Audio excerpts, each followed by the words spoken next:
Tambahan Kang Sanglelas. Siaga. Wiwit.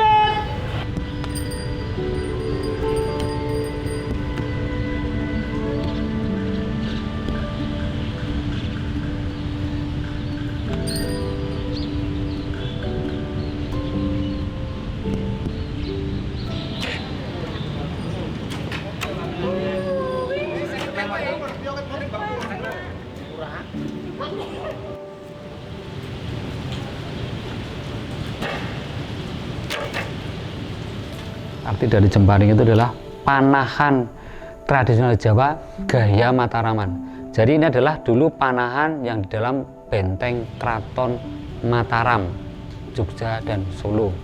Jemparingan itu dulu bukan ke arah prestasi, tapi mengarah ke kegiatan rutin untuk melatih menciptakan jiwa kesatria yang dikatakan tadi untuk sawiji, greget, sengguh, ora mingkuh. Nah, awalnya seperti itu. Dengan berjalannya waktu, terus akhirnya jemparingan ini lebih diperkenalkan ke arah selain budaya menuju ke prestasi. Karena awal mula cabur panahan di PON itu juga dari panahan tradisi ini. Yang dulunya lebih kenal itu adalah jegulan, dulu seperti ini. Nah, karena dikenalkan ke arah prestasi, nah sekarang bentuknya seperti ini. Rampung. Wah, ini ada yang lucu nih.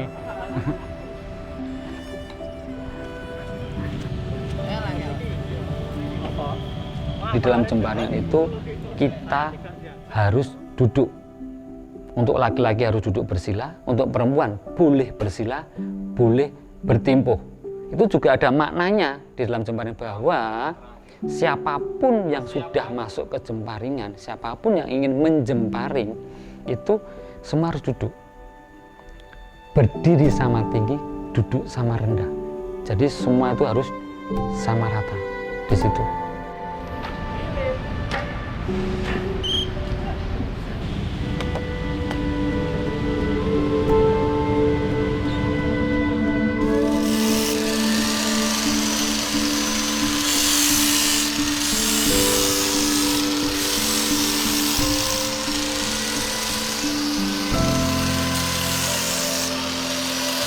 Kalau kebetulan yang saya pakai ini bambu Merapi ya, asli ini bambu Merapi. Ini bener-bener sudah tua. Ini bener-bener mungkin bisa sampai umurnya ini bambu ini bisa di atas 8 tahun. Yang paling sulit itu di pembuatan busur itu di pengembatannya. Pengembatan ini paling sulit karena tidak bisa dikejar waktu. Ini harus benar-benar menggunakan roso ya.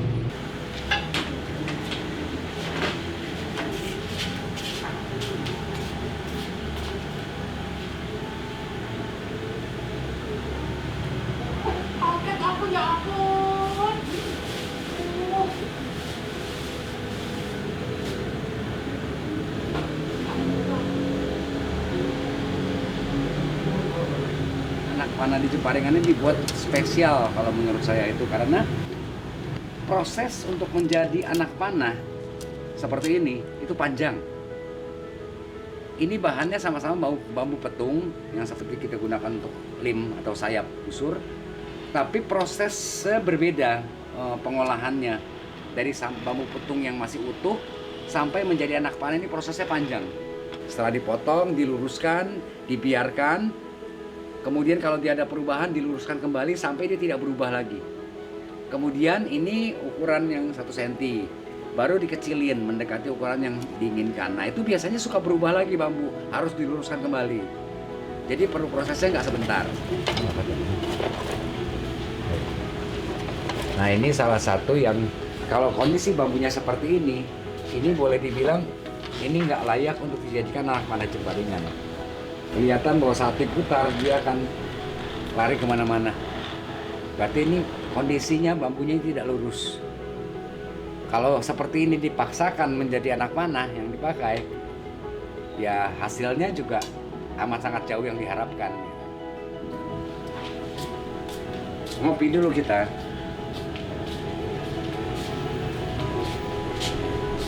Gila, touring ini udah sama banget ya, udah bisa berkali-kali dong gitu ya.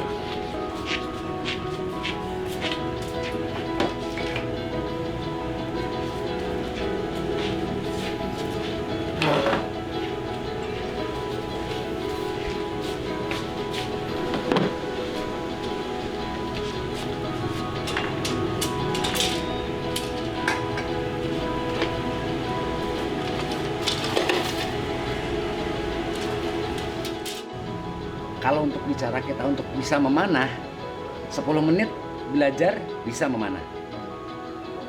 Tetapi untuk bisa memanah dengan baik, itu yang perlu waktu. Dan itu tidak bisa sama rata untuk setiap orang.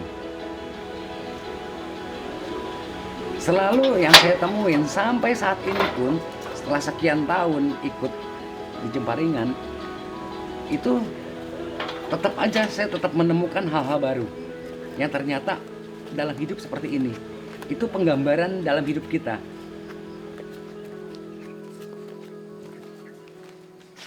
Halo, Mas Banu. Halo. Ini Mas, pesanannya busur yang kemarin, yang tingginya 170 sudah jadi, ini siap dicoba, monggo di Oh, siap. coba rumiyin. LBS-nya sudah sesuai tadi ini. Sudah sesuai 24 lbs sesuai jenengan pesen. Oke. Sudah? Tapi nggih. Ya, coba dulu.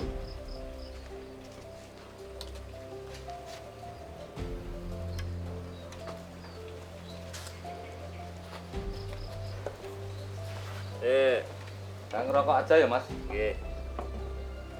Imbangnya kula cek riyen nggih. Siap.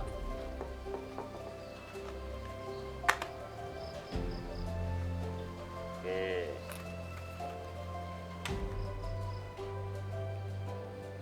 Bate pripun iki berat bate? Men roto dereng. Sudah. Sama.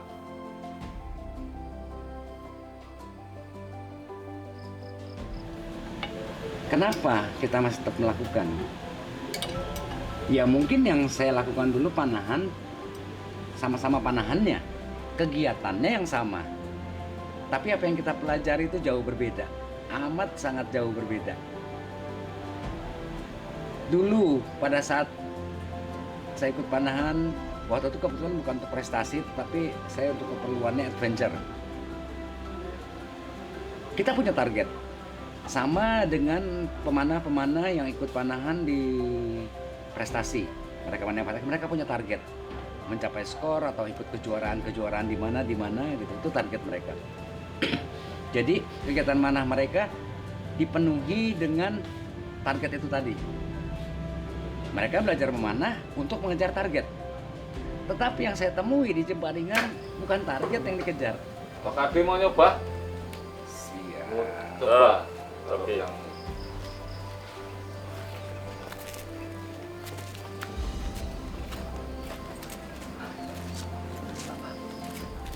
Ternyata kalau kita mau belajar, disitulah yang kita dapat tuh bukan masalah prestasi kita nanti dapat apa. Itu hanya nomor kesekian nantinya. Tetapi yang kita dapat itu adalah pelajaran yang kita bisa lihat. Yang itu tadi kita dapatkan.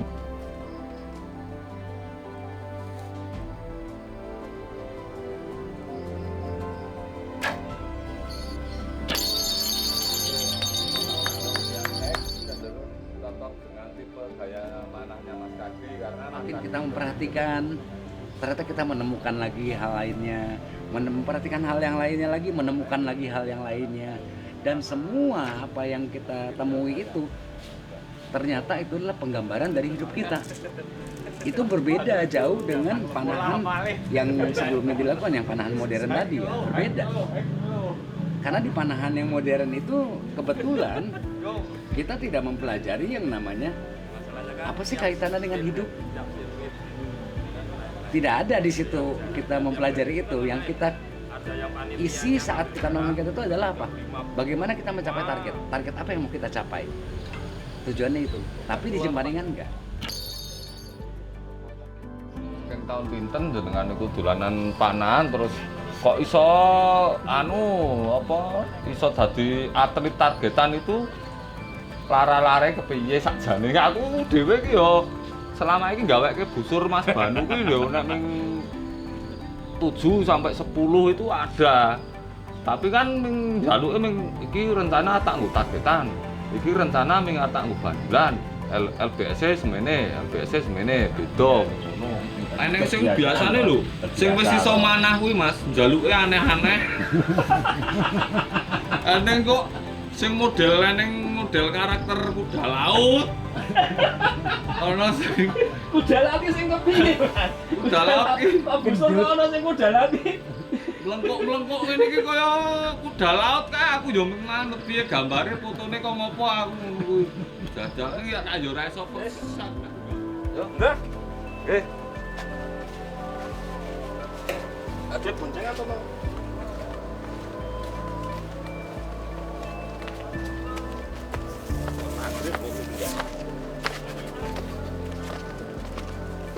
Nanti tolong dicekleke ya ini ya. Ini dengan saking niku.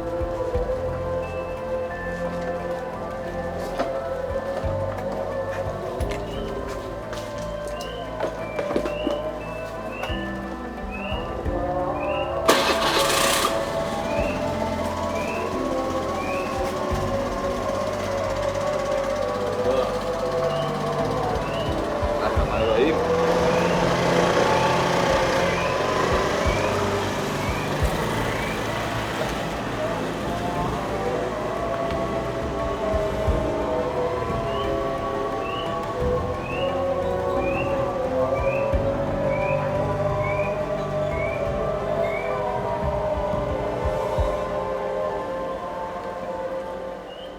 Persiapan penambahan kabin sekawan melas.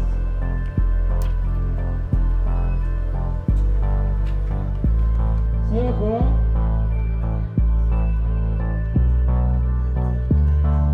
Wiwit.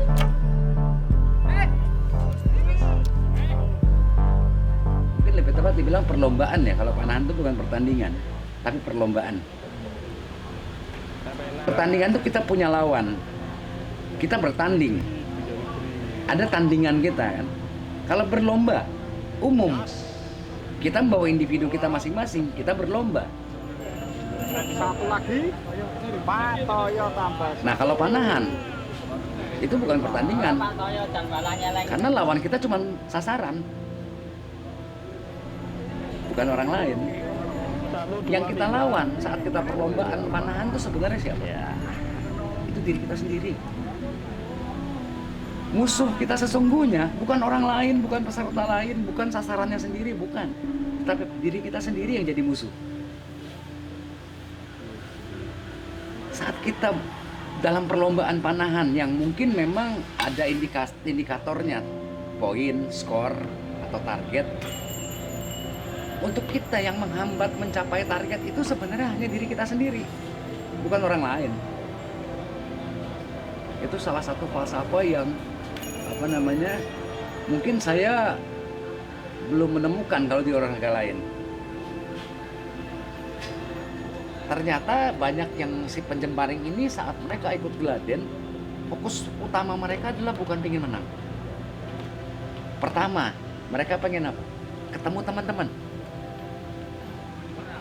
Kita mungkin pada saat hadir di suatu Geladen dari berbagai paguyuban, dari berbagai daerah, yang mungkin satu kota tapi kan wilayahnya berbeda.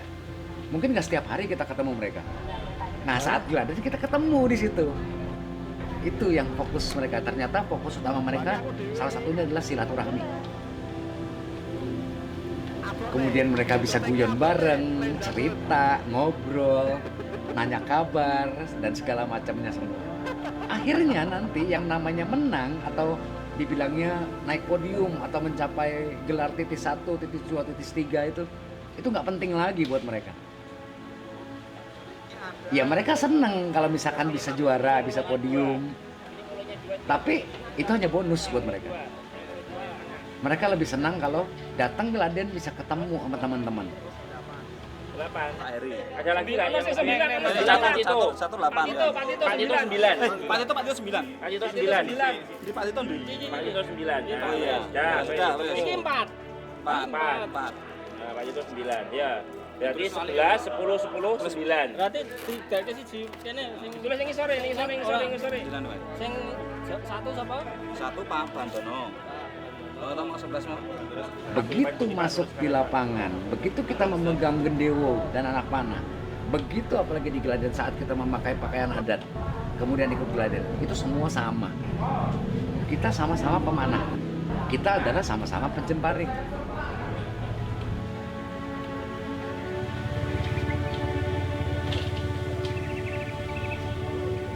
Kita ikut jemparingan. Kita nggak jadi atlet, ikut jemparingan. Tapi kita mempertahankan satu budaya yang milik kita, milik Indonesia. Salah satu ya dari sekian banyak budaya yang kita punya, itu aja kan sudah menunjukkan kecintaan terhadap tanah air. Mungkin hanya itu yang bisa kita lakukan saat ini. Ya kalau kita bisa melakukan yang lebih, kita lakukanlah yang lebih. Tapi paling tidak kalau buat saya, apa yang bisa kita lakukan, kita lakukan. Demikian juga dengan teman-teman, saya kenal kebetulan dengan beliau-beliau mereka itu. Yang mereka lakukan ya seperti itu. Apa yang mereka bisa lakukan, mereka lakukan. Karena kecintaannya terhadap tanah air, terhadap budaya. Mereka mungkin nggak dibayar, nggak cukup bayarannya. Mereka nggak mikir ke sana. Tapi kenapa sih mereka masih melakukan? Senang hidup mereka di situ. Terus yang selanjutnya apa kalau apalagi mereka sudah dengan statusnya atlet kemudian membawa nama negara, itulah yang namanya nasionalisme. Jangan tanya apa yang bisa negara berikan kepada kita, tapi tanyalah apa yang bisa kamu berikan pada negara.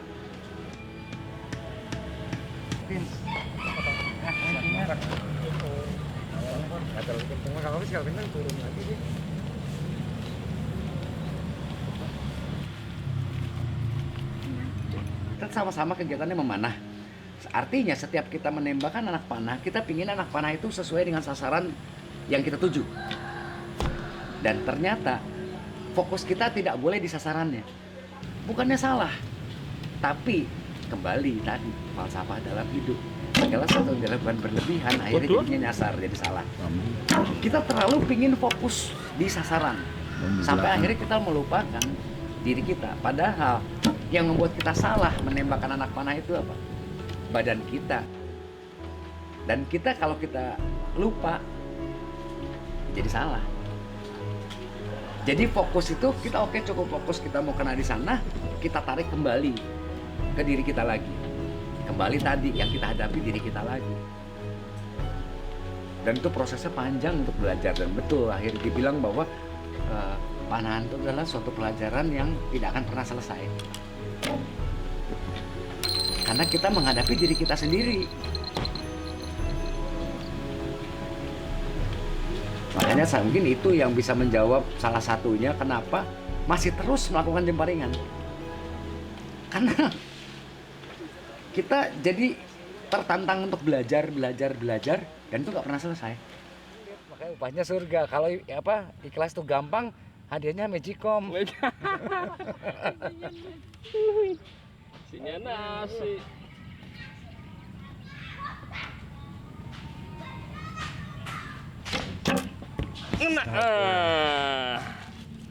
Enggak juga. Ora gelem.